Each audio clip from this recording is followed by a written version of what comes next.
Good morning. So yesterday we read about how Jacob was tricked this time, wasn't he, by Laban.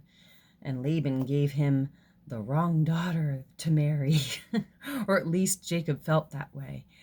And eventually he got Rachel, right?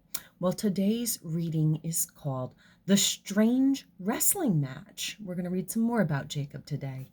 And it's found in Genesis chapter 32.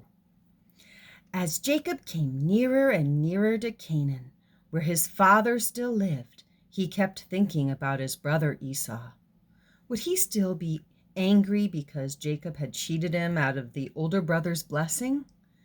Would he still want to kill Jacob? Jacob remembered God's promise at Bethel to keep him safe and bring him home once more, so he prayed, "Oh God, when I left home and came this way before, I had nothing but the staff I carried. You have made me rich, and now I am coming back with flocks and herds and a large family. I don't deserve all your kindness, but please keep me safe from Esau." That evening, Jacob sent his servants, his flocks of animals, and his family ahead of him across the ford. He wanted to be alone that night, to be quiet and think. During the long hours, a man appeared out of the darkness and began to wrestle with him. Jacob sprang to defend himself, and the two struggled and grappled together. Hour after hour, neither would give in. Suddenly, as dawn began to break, the stranger touched Jacob's hip and put it out of joint. Jacob could not fight any longer. Then Jacob guessed that his wrestling partner was more than an ordinary man. The stranger turned to go, but Jacob clung to him, asking for his blessing. "What is your name?" the stranger asked him.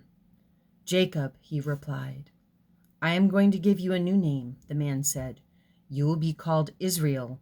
That name means one who strives and perseveres. You have persevered in your struggles with God and other people. You have held on to God's promises through thick and thin, and you have won your battle. What is your name?" Jacob asked him, but the stranger did not tell him. He blessed Jacob and left him. As the sun rose bright, Jacob limped away, knowing that he, once again, had met God. And here is the artist's rendition of that wrestling match. We have a picture today as he wrestled with the Lord. And God is holding true to his promise. He's protecting him. He's going to make him into a great nation. And he blessed Jacob.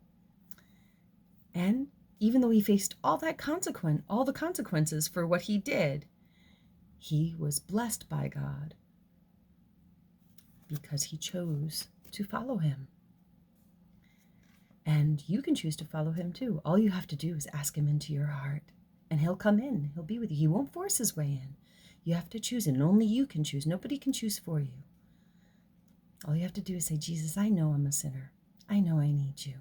Please come in and help me live for you and help me obey you. And I want you to remember you are loved and Jesus loves you." And I will see you again tomorrow to find out what happens. Bye-bye.